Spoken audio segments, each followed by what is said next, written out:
तो स्वागत है आपका युक्ति आईएएस में। आज है 20 अप्रैल और आज हम जैसे कि मैंने पहले भी आज सुबह ही कहा था कि आज सुबह नहीं कल कहा था, कल शाम को ही आप लोगों से कहा था कि कल डीएनए नहीं बन पाया था। ठीक है, तो आज का और मतलब कल का और आज का दोनों डीएनए आज बना दिया गया है। तो आप सबसे पहले चैनल को सब्सक्राइब कीजिए, लाइक कीजिए, शेयर कीजिए। यूट्यूब पे देख सकते हैं, व्हाट्सअप पे भी हैं हम लोग, टेलीग्राम पे हैं, फेसबुक ग्रुप ज्वाइन कीजिए और चैनल को सब्सक्राइब कीजिए और कमेंट भी किया कीजिए। और एक मज़े की बात आप लोग को मैं बता रहा हूँ, जैसे कि मैं आप लोगों से कहता ही हूँ कि आप लोग अपना सुझाव मुझे दीजिए कि कैसा लग रहा है डीएनए या जो भी हम लोग कोर्सेज आप लोग को दे रहे हैं, जो भी चीज़ें यूट्यूब पे डाली जा रही हैं वो कैसे आप लोग को कैसा लग रहा है। तो देखिए, एक बुरा मत मानिएगा, मैं आप लोगों से एक चीज़ कहना चाहता हूँ। अगर कोई स्टूडेंट तारीफ़ करे ना तो चलिए ठीक है, हम लोग लेते हैं, सीरियस तो होते ही हैं, वो सुनते हैं सबकी। लेकिन मेरे पर्सनली 5-7 ऐसे दोस्त हैं जिनको मैं रोज़ कहता था, भाई यार थोड़ा मेरे चैनल को लाइक करो, सब्सक्राइब करो, शेयर करो, मेरे मैटरों को देखो। तो आपको पता ही है कि ह्यूमन बिहेवियर है, दोस्त तो जल्दी सुनते हैं नहीं। लेकिन आज मुझे लगातार दोस्तों ने कई दिनों से फ़ोन करके मुझसे बोल रहे हैं, यार तुम्हारा मैटर बहुत अच्छा है यार, लाजवाब मैटर है और मैं खुद पढ़ रहा हूँ यार। तो मैं समझ गया कि भाई मेरे मैटर में दम है। अगर दोस्त मेरा बोल दे, कोई सिलेक्टेड बंदा बोल दे, तो मुझे कोई फ़र्क नहीं पड़ता है। फ़र्क पड़ेगा ऐसा नहीं है, मैं सबकी बातों को सीरियस लेता हूँ, कोई भी हो, चाहे वो स्टूडेंट अभी स्टार्टिंग में तैयारी करने आया हो, चाहे वो पहले से तैयारी वो कर रहे हों, तो ठीक है। लेकिन अगर कोई फ्रेंड आपका, क्योंकि फ्रेंड सीरियसली नहीं होते हैं, मैं तो उनके लिए उनका दोस्त ही हूँ, जो पहले था वो आज हूँ। अब उन लोगों को लगता है कि नहीं यार ये तो बदल गया है, ये हो गया है, वो हो गया है, तो ये वो लोग सोचते हैं, मैं नहीं सोचता हूँ इस चीज़ों को। तो कई दिनों से मैं फ़ोन कर रहे थे वो लोग, यार कि यार आप डीएनए जो बनाते हो, मैं डेली देखता हूँ डीएनए आप लोगों का, और वाक़ई में मुझे यार बहुत अच्छा लग रहा है। मुझे बुरा लगता है क्योंकि मैं फ़ोन करता था, फ़ोन ही नहीं उठाते थे वो लोग, कि भाई बताओ अगर क्या सुझाव आप लोग दे रहे हो, आप मेरे दोस्त हो, आप लोग भी कुछ सुझाव दीजिए कि क्या हम और इम्प्रूवमेंट कर सकते हैं। क्योंकि जो आपको पता है ना कि आपके दोस्त जो हैं वो बड़ा बढ़िया सुझाव देते हैं, क्योंकि बचपन से सुझाव लेते आए हैं हम, तो उनसे मैं कहता था, लेकिन कई दिनों से नहीं सुन रहे थे। जितने भी सेलेक्टर्स जो सेलेक्ट हुए हैं वो लोग तो मुझे बताते ही रहते हैं, सर मैं फॉलो करता हूँ, देखता हूँ, बड़ा अच्छा लगता है आपका डीएनए, आसान शब्दों में दिया रहता है, हर चीज़ कवर कर लेता है। क्योंकि जो आपको डीएनए के टॉपिक दिए जाते हैं, आप देखेंगे जो मैटर आप लोग को दिया जा रहा है, ऐसे मैटर कहीं मिलेंगे नहीं आपको। मैं अपनी तारीफ अपने खुद नहीं कर रहा हूँ, क्योंकि सभी जितने भी फैकल्टी हमारी है दिन रात मेहनत कर रहे हैं इस लॉकडाउन के समय में भी। तो मेरे दोस्तों ने बोला, दोस्तों के लिए बहुत बहुत धन्यवाद कि मैं आज एकदम गदगद हो गया हूँ कि आज मेरे दोस्तों ने मेरी तारीफ़ किया, मेरी टीम की तारीफ़ की है, रवि सर की तारीफ़ हुई है, और जितने भी मेरे फैकल्टी मेंबर हैं सबकी तारीफ़ हुई, क्योंकि सबका योगदान है। जो मैटर को बनाते हैं उनका भी योगदान है, जो इसको प्रिंट कर रहे हैं उनका भी योगदान है, मैं बोल रहा हूँ मेरा भी योगदान है, सबका योगदान है। तो ठीक है, तो मुझे आज बहुत ही खुशी है इस बात की। ठीक है, तो अब हम मुद्दे की बात करें, नहीं तो आप लोग कहेंगे कि देखिए सर इधर उधर की बातें कर रहे हैं। ठीक है, तो सुनना तो पड़ेगा ही भाई, मेहनत हो रहा है, आप लोग भी तो सुनेंगे नहीं, सुनिए। चलिए आज बात करते हैं। देखिए, हमारी बातों को कभी कभी सीरियस मत लीजिए, क्योंकि सबके दिमाग में कुछ ना कुछ चलता ही रहता है। मैं भी समझ सकता हूँ, मैं भी स्टूडेंट रहा हूँ, मैं भी नेहरू विहार, गांधी विहार, वजीराबाद, मुखर्जी नगर की सारी गलियाँ देखा हूँ, तो मुझे भली बातें परिचित हूँ कि वहाँ बच्चों का कंडीशन कैसा होगा, बच्चे कैसे रहते होंगे, मैं सब झेला हुआ हूँ, मुझे अच्छे से पता है। ठीक है दोस्त, तो मैं भी आपका एक बड़ा भाई होने के नाते बस यही कहूँगा कि धैर्य के साथ, बस भाई हंसी मजाक तो चलती रहती है, धैर्य के साथ अपनी पढ़ाई कीजिए, और मुझसे जो हो सके मैं तो कर ही रहा हूँ। ठीक है, बहुत सारे बच्चों का फ़ोन आता है, मैसेज आता है कि सर मैं क्या करूँ, मैं टेंशन में हूँ। देखो बेटा, टेंशन हर चीज़ का सलूशन नहीं होता है। ठीक है, अब उसके लिए तो कुछ भी आप नहीं कर सकते ना। आप मान लीजिए रूम में रहते हैं, 25 गज के रूम में रहते हैं, या जहाँ पे भी आप रहते हैं, तो क्या कर सकते हैं, वही आपका सब कुछ है। ठीक है, वो गली, वो पंखा, वो स्विच, एक एक चीज़ मुझे याद है, मैं क्योंकि मैं रहा हूँ, मुझे पता है, अच्छे से पता है। ठीक है, ऐसा नहीं है कि हम लोग कहीं हवाई यान से उड़ के कहीं से आए हैं, हम लोग भी स्टूडेंट रहे हैं, हम लोगों ने भी सब कुछ देखा है भाई। ठीक है, तो मैं हमेशा स्टूडेंट के पक्ष में ही रहता हूँ। ठीक है, क्योंकि जो मेरे साथ, जो हमारे संस्थान से जुड़ा हुआ है, या जो नहीं जुड़े हुए हैं, जो मेरे जानने वाले हैं, हम सबके साथ खड़े रहते हैं। तो अगर कोई समस्या हो तो एक दूसरे का हेल्प कीजिए, सहयोग कीजिए। इस मुसीबत की घड़ी में क्या कर सकते हैं। अमेरिका जैसा विकासशील देश, जो अपने आप को विकसित देश, सॉरी विकासशील बोला, विकसित देश, अमेरिका जैसा विकसित देश जो अपने आप को सुपर पावर समझता था, आज देखिए क्या सिचुएशन हो गया उसका। कि बताइए, स्कूल कॉलेज बताइए 2021 तक बंद हो गए, साल भर के लिए बंद है। मतलब ये सोचने वाली बात है कि कि अमेरिका जैसा जो अपने आप को सुपर पावर समझता था, उसका ये हाल है। तो दोस्त, इस महामारी के समय में एकदम शांत रहिए, मम्मी पापा के अपने टच में रहिए, अपने भाइयों के टच में रहिए, परिवार के साथ बात करते रहिए, एक दूसरे का सुख दुख का सहभागी बनिए। और अब ये जो महामारी है, ज़िंदगी में पहली बार ही सबने देखा है यार, किसी ने सोचा भी नहीं था कि ऐसा भी समय आएगा कि ये सब भी देखना पड़ेगा। सब धरे के धरे रह जाएंगे, कुछ पता ही नहीं चल रहा है कि हो क्या रहा है। ठीक है, मैं तो अपना पूरा, इसीलिए हम लोगों ने पूरा का पूरा फोकस अपने पढ़ाई पे ही लगा दिया है। मैं भी बार आप लोग से भी कहता रहता हूँ कि पढ़ते रहिए आप लोग, क्योंकि मुझे पता है कि अगर नहीं पढ़ेंगे तो अधिक से अधिक या तो टीवी देखेंगे, पिक्चर देखेंगे, मोबाइल देखेंगे, फेसबुक चलाएंगे, व्हाट्सअप देखेंगे, क्योंकि दिन भर न्यूज़ देख देख देख के तो पक जाएंगे आप। ठीक है, तो मेरा पर्सनल सुझाव है मेरे दोस्त, एक दूसरे का सहयोग कीजिए, और ख़ास करके दोस्तों से लिए, क्योंकि दोस्त बहुत अच्छे होते हैं। वो दोस्त जो आपके साथ बचपन में, जो आपके साथ स्कूल में पढ़ते हैं, कोचिंग में पढ़ते हैं, वही आपके बेस्ट फ्रेंड जीवन भर काम देते हैं, वरना लोग तो आते जाते रहते हैं। ठीक है, चलिए अब स्टार्ट करते हैं। आज आई थिंक मुझे लग रहा है कि 6 मिनट तो मैंने आज आप लोग को मोटिवेशनल वीडियो ही दे दिया। कोई बात नहीं, चलिए मुद्दे की बात करते हैं आपको। पहला है कि 16 करोड़ लाभार्थियों को के बैंक खातों में 36,659 करोड़ रुपए से भी अधिक की राशि हस्तांतरित की गई है भारत सरकार द्वारा। इसके बारे में बात करते हैं। कोविड-19 है, या 2019 लिख दिया गया है, ये गलत लिखा है, कोविड-19 है। कोविड-19 लॉकडाउन के दौरान 16.01 करोड़ लाभार्थियों के बैंक खाते में, ठीक है, ये इंपॉर्टेंट है, देख लीजिएगा, ये डेटा देख लीजिएगा, 16.01 करोड़ लाभार्थियों के बैंक खातों में 36,659 करोड़ रुपए से भी अधिक की राशि ट्रांसफ़र की गई है। और ये ट्रांसफ़र किसके माध्यम से हुई है? डीबीटी के माध्यम से हुई है।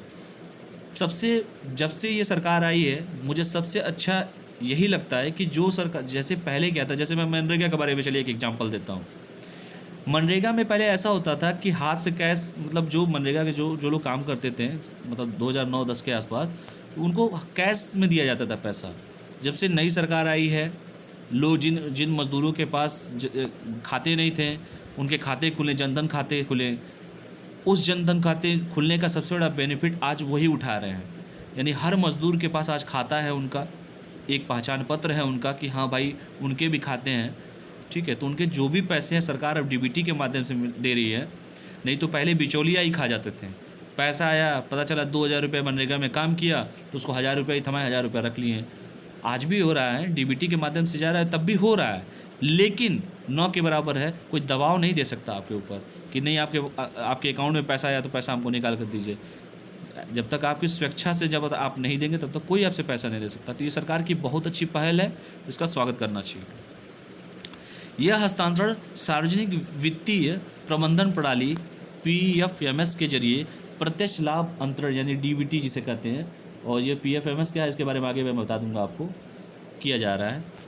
ठीक है, प्रधानमंत्री गरीब कल्याण पैकेज के तहत घोषित नगद लाभ को DBT डिजिटल पेमेंट का उपयोग करके हस्तांतरित किया जा रहा है। इसके बारे में आगे मैं बताऊंगा आपको। DBT ये सुनिश्चित करता है कि नगद लाभ सीधे लाभार्थी के खाते में ही जमा हो। ठीक है, जैसे कि मैंने आपको बता चुका हूँ कि डायरेक्ट बेनिफिट टैक्स में डायरेक्ट आपके अकाउंट में आपके पैसे जाएगा। अब देखिए, सार्वजनिक वित्तीय प्रबंधन प्रणाली, ठीक है, जो आपको मैंने बोला था, पब्लिक फाइनेंशियल मैनेजमेंट सिस्टम जो है, इसके बारे में हम बात कर लेते हैं। और जो डेटा दिया जाता है, जो फिगर दिया जाता है, इस डेटा को भी आप लोग देखा कीजिए। ठीक है, मैं इसलिए कह देता हूँ कि PDF फॉर्म में जब भी दूंगा तो आप लोग उस डेटा को देखा कीजिए, कैसे कैसे क्या है। ठीक है, PFMS एक वेब आधारित ऑनलाइन सॉफ्टवेयर एप्लीकेशन है जिसे राष्ट्रीय सूचना विज्ञान, जिसे NIC कहते हैं, नेशनल इन्फॉर्मेशन सेंटर के तकनीक के सहयोग से महालेखा नियंत्रक के कार्यालय द्वारा विकसित और क्रियान्वित किया गया है। इसके माध्यम से कई सामाजिक सुधार, सुरक्षा संबंधी भुगतान किए जाते हैं, जिससे कैग को पर्यवेक्षण में आसानी होती है। आपको पता है कैग के बारे में, कैग को क्या कहते हैं? पोस्टमार्टम भी कहते हैं। ठीक है, PFMS जिसको पहले केंद्रीय योजना निगरानी प्रणाली, central plan scheme monitoring system के नाम से जाना जाता था। ठीक है, जिसको PFMS जो है, इसको पहले किस नाम से जाना जाता था? हो सकता है किसी पेपर में पूछ दें, तो इसको आप किस नाम से जाना जाता था? इसको पहले केंद्रीय योजना निगरानी प्रणाली के नाम से जाना जाता था। ठीक है, और इस योजना जो है, केंद्रीय योजना निगरानी प्रणाली की शुरुआत कब हुई थी? 2009 में हुआ था। ये पूरा डेटा है, आप डेटा देख लीजिएगा आप लोग।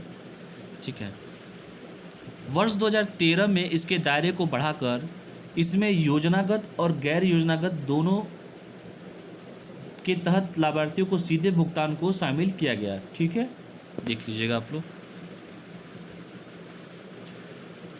ठीक है, वर्ष 2017 में सरकार ने योजना और गैर योजना व्यय के बीच का अंतर समाप्त कर दिया, यानी योजना आयोग की समाप्ति हो गई है। और आपको पता है कि योजना आयोग की जगह नीति आयोग अब आ चुका है। और नीति आयोग की स्थापना कब हुई थी? 1 जनवरी 2015 को हुई थी। ठीक है, इसके बारे में किसी दिन वीडियो में बना दूंगा नीति आयोग के बारे में।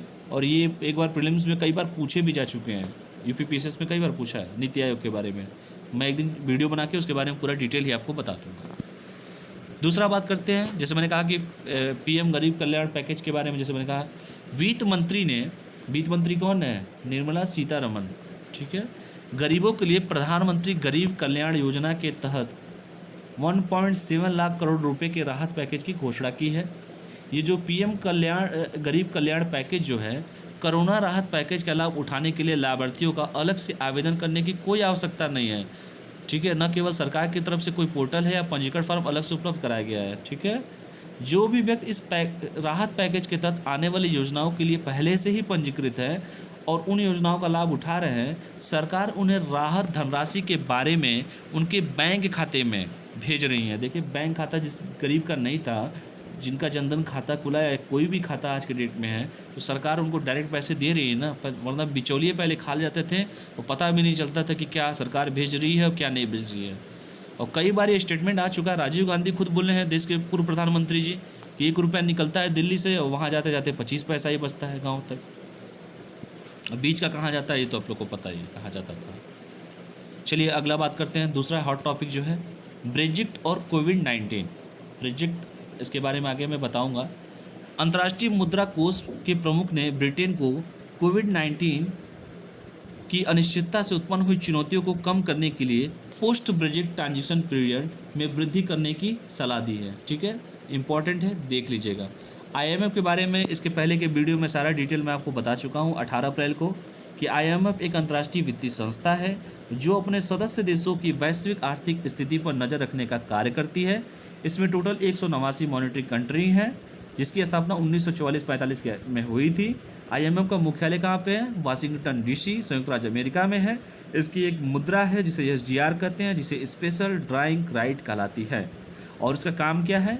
यह अपने सदस्य देशों को आर्थिक एवं तकनीकी सहायता प्रदान करने के साथ साथ अंतर्राष्ट्रीय विनिमय दरों को स्थिर रखने तथा आर्थिक विकास को सुगम बनाने में सहायता प्रदान करती है। और एक और मैंने आपको बताया था कि आईएमएफ की जो रिपोर्ट है वो कौन जारी करता है? वर्ल्ड इकोनॉमिक फोरम जारी करता है। और एक उद्देश्य के बारे में मैंने क्या बताया था आपका? आईएमएफ का उद्देश्य आर्थिक स्थिति सुनिश्चित करना, आर्थिक प्रगति को बढ़ावा देना, गरीबी को कम करना, रोजगार के नए अवसरों को सृजन करने के साथ साथ अंतर्राष्ट्रीय व्यापार को सुविधाजनक बनाता है। ठीक है, यानी बनाना होता है। तो ये आईएमएफ के कार्य हैं जो आपको डीएनए 18 तारीख का जो दिया गया था उसमें मैंने पूरा डिटेल दिया हुआ है। तो एक बार जाके वहाँ पे भी आप लोग आईएमएफ के बारे में देख सकते हैं, इंपॉर्टेंट है, पेपर में आता है बार बार। चलिए अब बात करते हैं, जैसे मैंने कहा कि पोस्ट ब्रेक्जिट की बात क्या है, इसके बारे में चर्चा कर लेते हैं। 31 जनवरी 2020 को ब्रिटेन के यूरोपीय यूनियन EU, ठीक है, से औपचारिक रूप से अलग होने के बाद ब्रिटेन यूरोपीय संसद और यूरोपीय कमीशन से अलग हो गया है, परंतु वह अगले 11 महीने यानी कि 31 दिसंबर 2020 तक यूरोपीय कस्टम यूनियन और एकल बाजार सिंगल मार्केट का हिस्सा बना रहेगा। ठीक है, चलिए इसको बदल दिया मैंने ब्रश को। इस दौरान यूरोपीय यूनियन और ब्रिटेन के बीच लोगों की आवाजाही और मुक्त व्यापार की अनुमति पूर्व की तरह रहेगी, यानी जैसे पहले होता था वैसे रहेगी। ठीक है, इस अवधि के दौरान दोनों पक्षों के बीच व्यापार होगा, ट्रेड होगा, वीज़ा और अन्य मामलों पर आवश्यक समझौते किए जाएंगे। कोरोना महामारी का दौर चल रहा है और ये सब करना बहुत ज़रूरी है। एक दूसरे का सहयोग कीजिए। ठीक है, चाहे वो देश हो, चाहे लोग हो, चाहे कोई भी हो, किसी भी मजहब, जाति, धर्म के हो, सबके लिए कोरोना है, एक आदमी के लिए नहीं है। और सब एक दूसरे का सहयोग कीजिए। ठीक है, ये 11 माह की अवधि को ही पोस्ट क्रेडिट ट्रांजैक्शन पीरियड कहा जाता है। ठीक है, इस 11 माह की अवधि को। ठीक है, अब बात करते हैं ब्रेक्जिट और कोविड-19 का ब्रिटेन की अर्थव्यवस्था पर क्या प्रभाव पड़ेगा। ये इंटरव्यू तक ये सब चीज़ें आती हैं, आप लोग देख लीजिए। ब्रिटेन का 31 जनवरी 2020 को औपचारिक रूप से यूरोपीय यूनियन से अलग हो गया था। इसके पहले भी बताया हूँ। ऐसे में 31 दिसंबर 2020 को ट्रांजिशन पीरियड के समाप्त होने से पहले ब्रिटेन और यूरोपीय संघ के बीच किसी व्यापार समझौते का लागू होना बहुत आवश्यक होगा। वर्तमान में ब्रिटेन के कुल निर्यात में 46% की खपत यूरोपीय बाजार में होती है, ठीक है।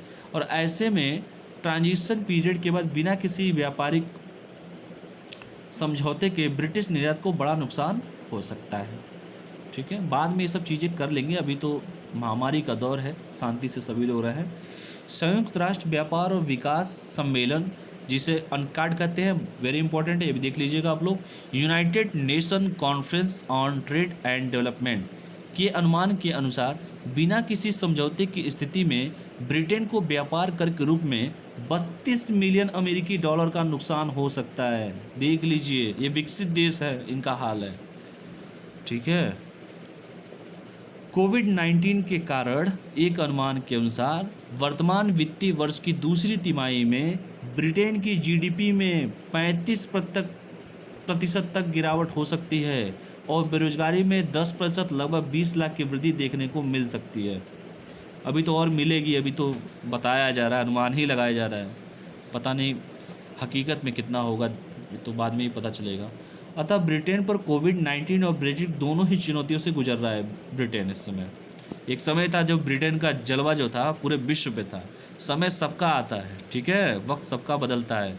आप लोग आज जो आप लोग जो समय आप लोग मेहनत कर रहे हैं अपने स्टूडेंट लाइफ में, एक दिन आएगा जब एसी चैम्बर में बैठ के आप लोग डिसीजन देंगे किसी का, और अच्छा डिसीजन दीजिएगा, अच्छे ब्यूरोक्रेट्स बनिएगा।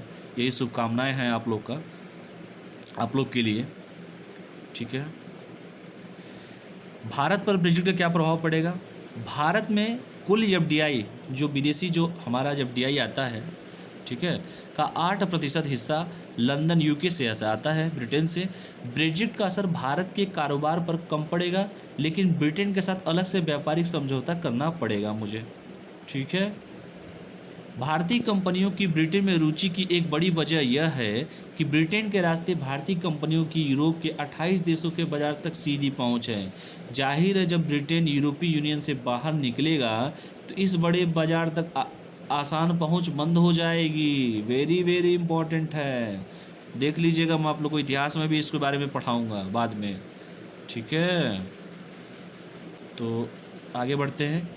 यूरोप के देशों से भारत को नए करार करने होंगे, इससे कंपनियों के खर्च में इजाफा होगा, साथ ही हर देश के नियम कानूनों का भी पालन करना होगा।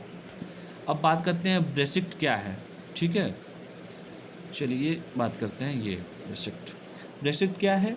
ब्रेक्सिट जो है ब्रिटिश निकास, ब्रिटेन को यूरोपीय संघ छोड़ने का उल्लेख करता है।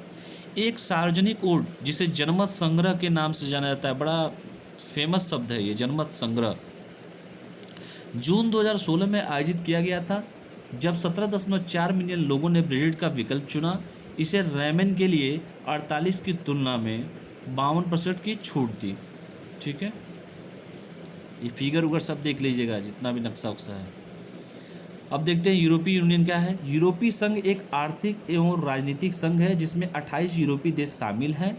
यह मुक्त व्यापार यानी फ्री ट्रेड की अनुमति देता है, जिसका अर्थ है कि समान देशों के बीच किसी भी चेक या अतिरिक्त शुल्क के बिना स्थानांतरित हो सकते हैं। यूरोपीय संघ भी लोगों की मुफ्त आवाजाही का अनुमति देता है, वे जिस भी देश में रहते हैं वहाँ काम कर सकते हैं, ठीक है, करते हैं।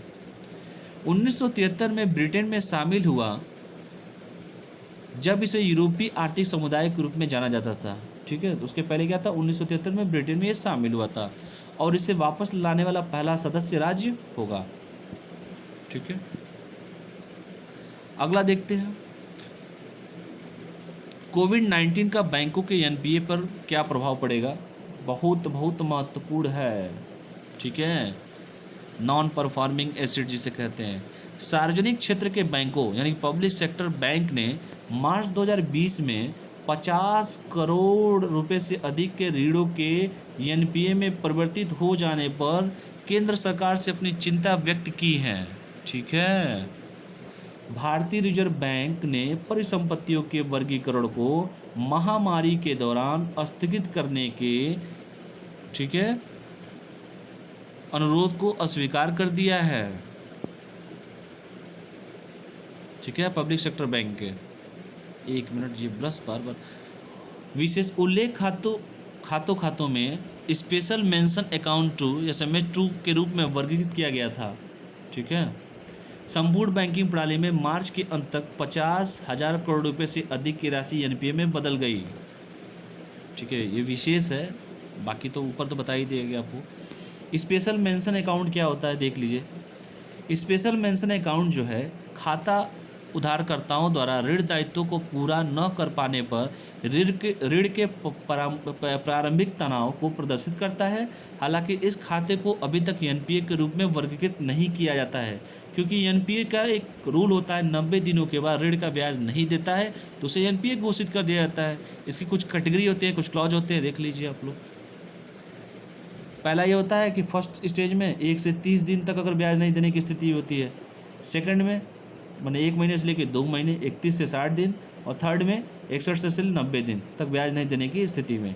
अगर 90 दिन के बाद नहीं देता है तो एनपीए घोषित हो जाता है। गैर निष्पादित संपत्ति जिसे एनपीए कहते हैं, देख लीजिए।